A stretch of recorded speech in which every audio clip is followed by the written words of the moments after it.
ಒಂದು ಊರಿನಲ್ಲಿ ಒಬ್ಬ ರಾಜನಿದ್ದ. ಕೆಲವು ದಿನಗಳ ಹಿಂದೆ ಆತನ ಆಪ್ತಮಿತ್ರ ಕಾಯಿಲೆಯಿಂದ ತೀರಿಕೊಂಡಿದ್ದ. ಇದರಿಂದಾಗಿ ರಾಜ ಬಹಳ ದುಃಖಿತನಾಗಿದ್ದ. ತನ್ನ ದುಃಖ ಶಮನ ಮಾಡಲು ಆತ ತನ್ನ ಮಂತ್ರಿಯನ್ನು ಕರೆದು, ನನಗೆ ತುಂಬ ದುಃಖವಾಗಿದೆ. ನೀವು ಈ ರಾಜ್ಯದ ಮಂತ್ರಿ. ನನಗೆ ಯಾವುದೇ ರೀತಿಯ ನೋವು ಬಾಧಿಸದಂತೆ ನೋಡಿಕೊಳ್ಳುವುದು ನಿಮ್ಮ ಜವಾಬ್ದಾರಿ. ನನ್ನನ್ನು ಸಂತೋಷಪಡಿಸಿ ಎಂದು ಆಜ್ಞಾಪಿಸಿದ. ಮಂತ್ರಿ ಅಪ್ಪಣೆ ಮಹಾಸ್ವಾಮಿ ಎಂದ. ಮಂತ್ರಿ ರಾಜನನ್ನು ಸಂತೋಷವಾಗಿಡಲು ತನ್ನಿಂದ ಸಾಧ್ಯವಿರುವ ಎಲ್ಲ ಪ್ರಯತ್ನ ಮಾಡಿದ. ನೃತ್ಯ, ಸಂಗೀತ, ಹಾಸ್ಯಗೋಷ್ಠಿ, ಕವಿಗೋಷ್ಠಿ ಇತ್ಯಾದಿ ವಿಭಿನ್ನ ಮನರಂಜನಾ ಕಾರ್ಯಕ್ರಮಗಳನ್ನು ಆಯೋಜಿಸಿದ. ರಾಜ್ಯದ ಎಂತಹುದೇ ಕಠಿಣ ಸಮಸ್ಯೆಗಳನ್ನು ರಾಜನ ಬಳಿಗೆ ಒಯ್ಯದೆ ತಾನೇ ಪರಿಹಾರ ಸೂಚಿಸತೊಡಗಿದ. ಆದರೂ ರಾಜನಿಗೆ ದುಃಖ ಶಮನವಾಗಲಿಲ್ಲ. ಆತ ಮಂತ್ರಿಗೆ, ನನ್ನ ಮನಸ್ಸಿನ ದುಃಖ ಇನ್ನೂ ಕಡಿಮೆಯಾಗಿಲ್ಲ. ನೀವು ಪ್ರಯತ್ನದಲ್ಲಿ ಸೋತಿದ್ದೀರಿ ಎಂದ. ಆಗ ಮಂತ್ರಿ ತನಗೆ ಇನ್ನೂ ಕೆಲವು ದಿನಗಳ ಅವಕಾಶ ಕೊಡಿ ಎಂದು ಕೇಳಿಕೊಂಡ. ರಾಜ ಸರಿ ಎಂದ. ಮರುದಿನ ಮಂತ್ರಿ ರಾಜನ ಪ್ರಿಯವಾದ ತಿಂಡಿಯನ್ನು ಮಾಡಿಸಿ ತೆಗೆದುಕೊಂಡು ಬಂದ. ರಾಜ ತನ್ನ ಇಷ್ಟವಾದ ತಿಂಡಿಯನ್ನು ನೋಡಿದ. ಅದನ್ನು ತೆಗೆದುಕೊಂಡು ಸ್ವಲ್ಪವೇ ತಿಂದ. ಬಹಳೇ ರುಚಿಯಾಗಿತ್ತು.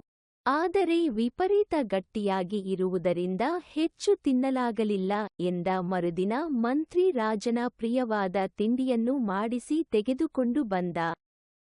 ರಾಜ ತನ್ನ ಇಷ್ಟವಾದ ತಿಂಡಿಯನ್ನು ನೋಡಿದ. ಅದನ್ನು ಜೊತೆಗೆದುಕೊಂಡು ಸ್ವಲ್ಪವೇ ತಿಂದ. ಬಹಳ ರುಚಿಯಾಗಿತ್ತು. ಆದರೆ ವಿಪರೀತ ಇದಕ್ಕಿಂತ ಕಡಿಮೆ ಬ್ಯಾಕ್ಕೋಟ್ಯಾಗಿ ಇರುವುದರಿಂದ ಹೆಚ್ಚು ತಿನ್ನಲಾಗಲಿಲ್ಲ ಎಂದ. ಒಡನೆಯೇ ಮಂತ್ರಿ ರಾಜನಿಗೆ, ನಾನು ನಿಮಗೆ ಇಷ್ಟವಾದ ತಿಂಡಿಯನ್ನು ಮಾಡಿಕೊಡಬಹುದು. ಆದರೆ ಅದನ್ನು ತಿನ್ನಿಸಲು ಸಾಧ್ಯವೇ? ನಿಮಗೆ ಬೇಕಾದರೆ ನೀವೇ ಕಷ್ಟಪಟ್ಟು ಜಗಿದು ತಿನ್ನಬೇಕಲ್ಲವೇ ಎಂದ. ಆಗ ರಾಜನು, ಹೌದು ಮಂತ್ರಿಗಳೇ, ನನಗೆ ಇಷ್ಟವಾದುದನ್ನು ನೀವು ತಯಾರಿಸಿಕೊಡಬಹುದು.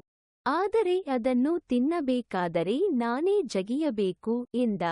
ಮಂತ್ರಿ ಪ್ರತಿಕ್ರಿಯಿಸಿ, ಹಾಗೆಯೇ ನಿಮಗೆ ನಾನು ಸಂತೋಷವಾಗಿ ಇರಿಸಲು ಏನೇ ಮಾಡಿದರೂ ಅದು ಸಾಧ್ಯವಿಲ್ಲ. ಸಂತೋಷವಾಗಿ ಇರುವುದು ನಿಮ್ಮ ಕೈಯಲ್ಲೇ ಇದೆ.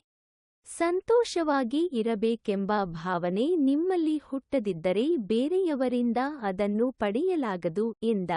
ಈಗ ರಾಜನಿಗೆ ತನ್ನ ತಪ್ಪಿನ ಅರಿವಾಗಿ ದುಃಖದಿಂದ ಹೊರಬರಲು ಪ್ರಯತ್ನಿಸಿ ಯಶಸ್ವಿಯಾದ. ನಾವೆಲ್ಲರೂ ಯಾವತ್ತೂ ಸಂತೋಷವಾಗಿ ಇರಲು ಇಚ್ಛಿಸುತ್ತೇವೆ. ಆದರೆ ನಾವು ಆ ಸಂತೋಷವನ್ನು ಬೇರೆಯವರಿಂದ ನಿರೀಕ್ಷಿಸುತ್ತೇವೆ. ಬೇರೆಯವರು ನಮ್ಮನ್ನು ಸಂತೋಷದಿಂದ ಇಡಲು ಪ್ರಯತ್ನಪಟ್ಟರೂ ನಮ್ಮಲ್ಲಿ ಆ ಪ್ರಯತ್ನ ಇಲ್ಲದಿದ್ದರೆ ಪ್ರಯೋಜನವಿಲ್ಲ.